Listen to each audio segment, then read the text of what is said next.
और तो मैंने जो कहनी सो कही दी, अब तो रुपया दे तो का लौट रही है।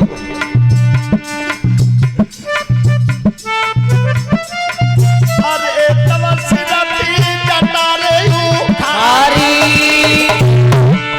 खींच के तवा धूनी में मारी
और जैसे ही खाड़ा हाथ में पकड़ा तो भोले बाबा ने कही एक काम कर देना, राजा दक्ष का यज्ञ विध्वंस कर देना, शीश काट के पृथ्वी में गिरा देना।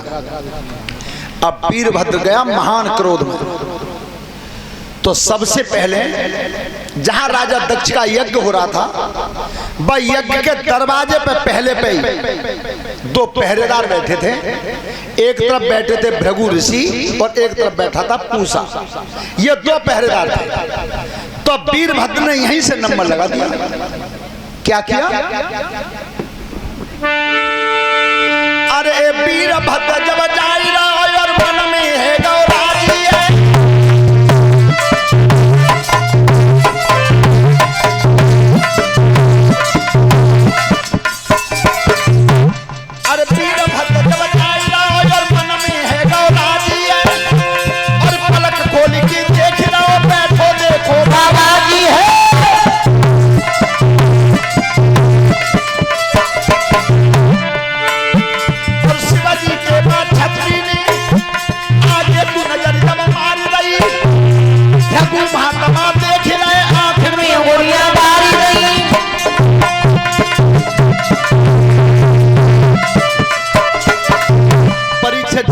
भृगु महात्मा बैठे थे। तो दोनों उंगली सीधी करी, महात्मा की दोनों आंखें फोड़ दी। क्यों फोड़ी? कि जादिन राजा दक्ष ने शिवजी को श्राप दो, तादिन जे भृगु महात्मा भौं चला गए थे कि बताओ जब सब उठ के ठाड़े रह गए तो इन्हीं को काबी करो जा रहे हो, जे क्यों नहीं हुए खड़े? जे महात्मा जाई ला कर। आज ध्यान रखना, भगवान की तरफ नेक भौं चला दी ताकि चक्कर में दोनों आंखें चली गई। और दूसरे तरफ बैठा था पूसा। क्या दूसरी ओर जब ध्यान करो और बैठो देखो पूसा, तो शिवजी के बाद छतरी में कस के मारो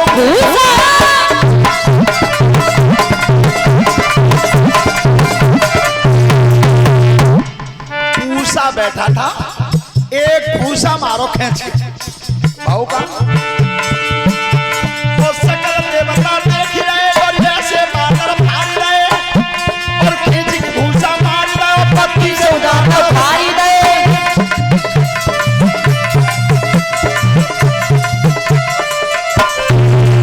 एक ही भूसा में 32 दांत भर दिए। क्यों भारे? कि शिवजी को श्राप लगा था तो ये पूसा हंस गया था बहुत जोर से। ध्यान रखना, हंसना जरूरी तो है। जो जीवन में हंसते नहीं है वो बीमार हो जाते हैं। और एक बात आपने पढ़ी होगी, बच्चों ने मोबाइल में देखा होगा, जो दिल से खुल के नहीं हंसते हैं उनके दिल को फिर डॉक्टर बीच में से निकाल देते हैं, तब फिर बाईपास सर्जरी होती है। तो हमेशा हंसना चाहिए, लेकिन कछु गलत हंसी हंसना नहीं चाहिए। कछु हंसी ऐसी वही जो गलत वही। एक तो आपने परीक्षित जी सुना होगा, एक तो द्रौपदी गलत हंस गई थी, महाभारत जैसा युद्ध हो गया, और एक जो पूषा गलत हंस गया था। अगर हंसना चाहिए तो दूसरे की मजबूरी के ऊपर कभी मत हंसना, भगवान को बुरा लगता है। आगे चल के गया, चौकी गोला नारियल सब फेंक दिया, हवन कुंड में पानी कर दिया। राजा दक्ष बैठे थे ऊंचे आसन पर, ताई खना खड़े हाथ में डालो, वो खींच किसी सो दक्ष को काटो।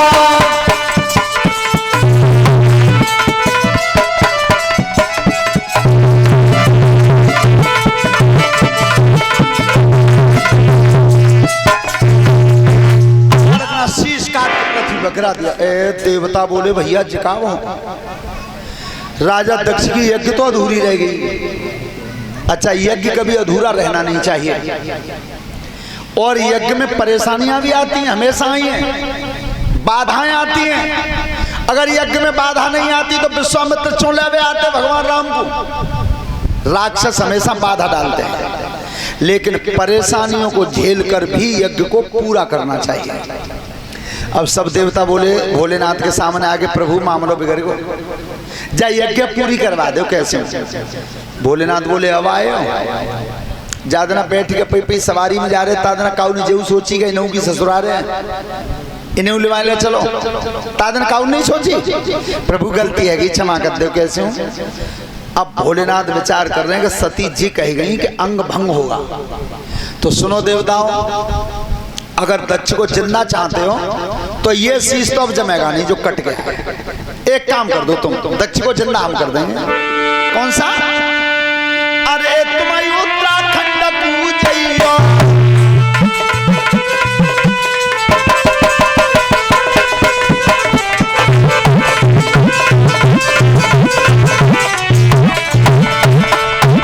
अरे तुम्हारी उत्तराखंड पूजइयो, और बकरा ये कुधूड़ की लैया।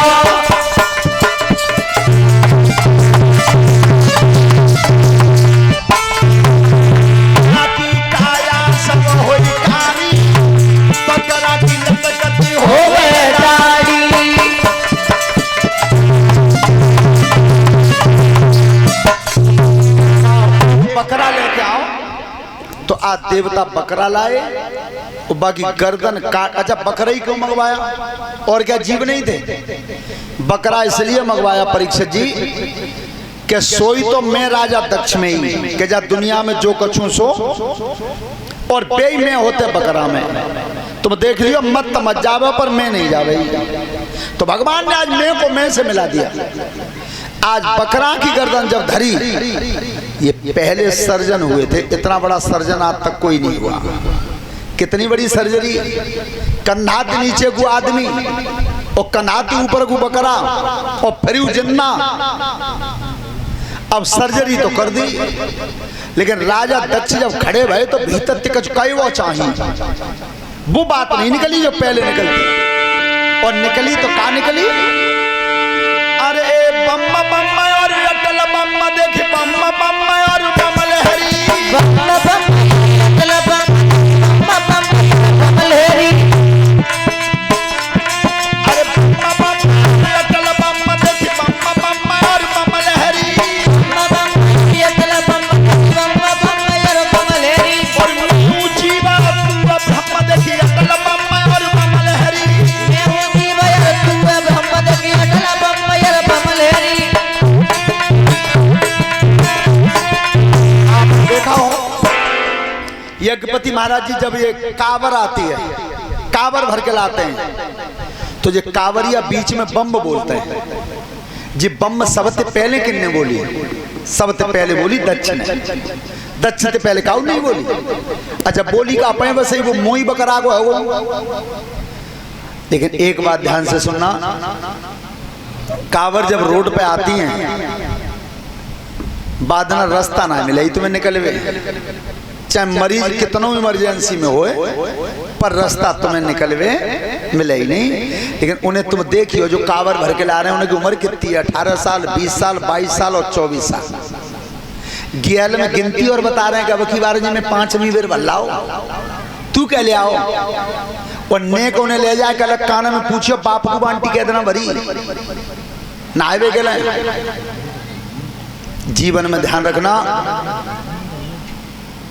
बाप को बाल्टी भर के नभाया नहीं, महतारी को रोटी परस के दी नहीं, कावर चाहती 21 चढ़ा दर रिजल्ट 0 ही मिले, कुछ नहीं मिलेगा। जिसके माता पिता घर पर मौजूद हों उसे किसी कावर की कोई आवश्यकता नहीं है। जीवन में ध्यान रखना।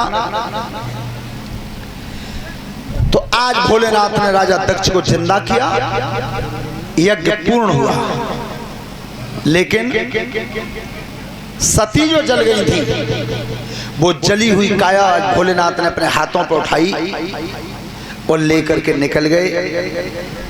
पानी पिया नहीं, भोजन खाया नहीं, कहीं रास्ता में ठहरे नहीं। तो देवताओं ने भगवान से जाकर के विनती की क्षीर सागर में कि प्रभु भोलेनाथ की तो हालत बहुत खराब है, बहुत खराब है। अब बस जली भाई काया ही देख रहे हैं हर समय, न रुके न पानी पिए न भोजन खाए, जटाएं पर्वतों पर खिंचर रही हैं। भगवान समझ गए कि जब तक जली भाई काया हाथों पर रहेगी तब तक मोह भंग नहीं होगा। उसी समय विष्णु भगवान ने चक्र सुदर्शन उठा करके और बस सती मैया के शरीर के टुकड़ा कर दिए, 9 खंड कर दिए उसके। वही 9 दुर्गा बोली गई हैं, बोलिए दुर्गे मैया की। बाद में 51 पीठ बनी, उसकी 51 पीठों के माध्यम से पूजा होती है आज। श्रोता बंधो, एक ताड़क नाम का दैत्य था, ताड़क नाम का दैत्य था। देवताओं से संग्राम होता था तो देवता हार जाते थे, ताड़कासुर जीत जाता था। भगवान से जब देवताओं ने स्तुति की कि प्रभु ये ताड़कासुर मरेगा कैसे, भगवान ने कह दिया ताड़कासुर को शिवजी का अंश मारेगा। शिवजी का अंश, और हमारा शिवजी की करवाई तो जर गई। तो भगवान ने की तो उनकी शादी करवाओ, फिर ब्याह करवाओ। तुम्हारा शादी करवा में तो फिर वो लड़की के ने की है। भगवान ने की वो लड़की है भाई पैदा ना भाई। अरे महाराज बाधा कितना छोटो तो है, अब भाई तो वो लड़की है ना जन्मी। तो जाओ हेमंचल महाराज के यहाँ मैना से विनती करो, मैना के जो कन्या पैदा होगी उसी से शिवजी का विवाह फिर होगा। सोता बंधो, मैना के उधर से जो कन्या प्रकट हुई उसी का नाम रखा गया पार्वती। बोले पार्वती मैया की। अब पार्वती जब 4 वर्ष की हुई, देवता सप्तऋषि सब सलाह कर रहे हैं कि भैया लड़की हो गई और वे समाधि में बैठे रहते हैं हजारों साल, तो शादी कैसे होए? शादी तो तभी तो होए तब एक बिचौलिया होए, और बिना बिचौलिया के ब्याह कबू होना है ना अब होए। अब कोई नहीं मिलो तो नारद जी कहेंगे, नारद जी तुम ही बन जाओ बिचौलिया। नारद जी भैया मेरे को बजाना है बिचौलिया पे गारी पत्ती। वो देखो जीवात नारद ने तब कह दी और आज तक वही सही है कि ना है, नहीं ज्यादा हाथ पांच मजबूत होए तो भले बिचौलिया पे कपड़ा बचा लावे, नहीं बाग दावत मिंत चैनते हैं। और अब तो खरे ऐसो है रुपया सब पीरी चिट्ठी पे ही ले जाता है। उन्हें पहले 3 जगह रखे जाते हैं, धरे जाते 3 जगह, और तीसरा जगह स्थान तरवजे तो लड़की वाय निकल दो गोल, तो वो लड़का बाप पात तो खातू ही ना हो। जन्मा से बैठ के कहते मेरे के तो 20 लाख क्या उठो रखे देने जाको सत्यानाथ चलो जा बिचौलिए बोलियो कहाँ है। और इतने लड़की को बाप हो पई कहते कि जी लड़का को बाप इतो लालची है भैया, तो मेरी छोरी को हिलो कहा बैठो इरे जा बिचौलिए ले लेवागे। तो अब रात को 1 बजे पंडाल में तो भाजनो पत्तो 5 तो मिली है ना। अच्छा वैसे एक बात विचार करियो, बब बिचौलिया ने काउल में कछु ले लो परिवार को हिलो बेचारे को। सोई नारद जी कहने भैया मेरो कब जाना, तो मारा ऐसा करो देवतन को काम बन जाओ, नहीं बिचौलिया बनी हो जाओ। तो आज ध्यान रखना, परहित सरस धर्म नहीं भाई, और पर पीड़ा समनाय अधमाई। दूसरे का काम बना दो, तुम्हारे बनाने से बन जाए इससे बड़ा धर्म नहीं है, और दूसरे को बिना वजह दुख देना इससे बड़ा कोई अधर्म नहीं। तो नारद जी चले गए और जाके हेमंचल महाराज के यहाँ बैठे, तो राजा ने लड़की को हाथ दिखावा, देखियो महाराज हमारी बिटरिया के लक्षण कैसे हैं। अब जो बतानो बात तो सीख आए वे मई थे। सुबह हाथ देख के दो उलंग कही कहे ठीक है, दो उलंग तो भरी पूरी है पर चुप है। महाराज कोई कमी है? कमी इतनी है कि जा लड़की के भाग्य में परना ही अच्छा ना कैसो है कि जे मान लो रही वे ठोड़ना है और खाए वे ना जो ना है। ये महाराज जम फिर अच्छा ही का बता रहे हो तुम। सो एकदम बात बदल के कही कि जब लड़की के रेखा में जो वरना के लक्षण बताएं बेई लक्षण सब शिवजी में, तो तुम जाको ब्याह शिवजी ते न करवा दो। ए महाराज हजारों शांतों पे जगत ना है, सुबह शादी कर लेंगे। पार्वती कि तुम बताओ, मैं तो राजी। तो तुम राजी हो तो आसन मार के बैठ जाओ, जाप करती रहो ओम नमः शिवाय, ओम नमः शिवाय। देखिए कब तक राजी ना होंगे। वो भगवान शिवजी मन में विचार कर रहे हैं, नारद तुम ब्याह के बीज बहु मत वो कन्नो ही ना आया काउ कीमत बना करना। वो बे समाधि में बैठे रहे। आज पार्वती भजन करती रही। श्रोता बंधुओं जब नहीं जगे तो देवताओं ने स्तुति की है, फिर भजन किया और कैसे किया है सभी ध्यान से सुनना। बेटा कबू कबू तुमने देखी हो, हेलो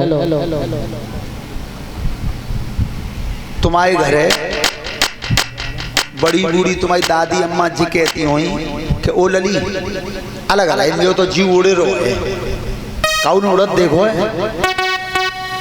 वो क्या है अशांति बेचैनी।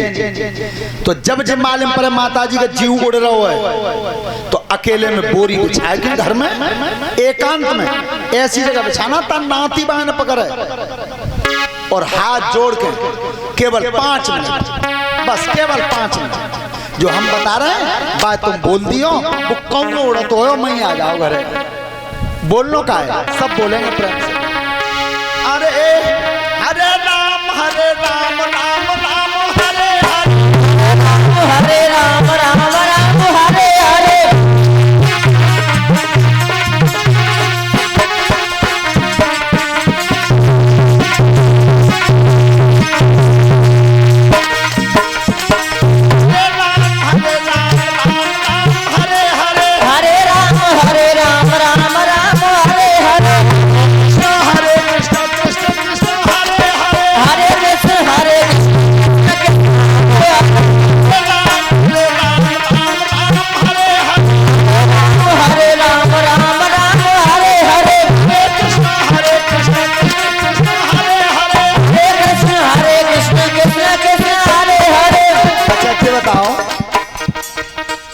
नजर में जय प्रधान जी के जो पप्पू तो रुपया लेते हैं ताते बोल रहे हैं।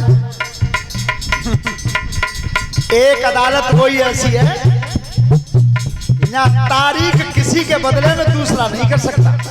यहाँ तो है जाता तुम काऊ के नाम की तारीख हो तुम 100 रुपया बढ़ती दे दियो वो तारीख ले जाओ, लेकिन वो अदालत ऐसी है किसी के बदले में दूसरा तारीख नहीं करेगा। माँ अगर हम मुंजे में तो पेशी हमारी हो गई और तुम मुझे में तो पेशी तुम्हारी हो गई। तो जब पेशी हम जाएंगे तो जाओगे एक पति तुम हम कह रहे हैं कि हम बोल रहे हैं तो तुम बोलो। हरे राम राम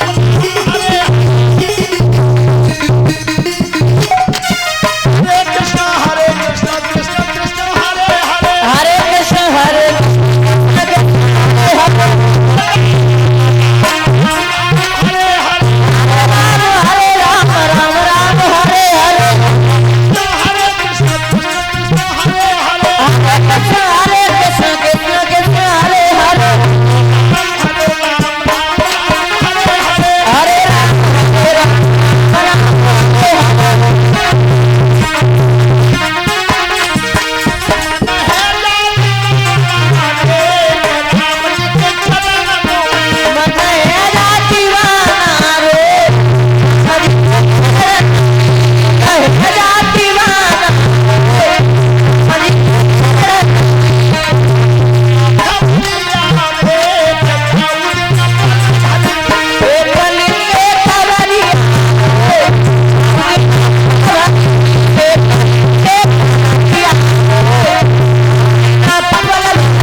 भगवान श्री राम का जब ध्यान किया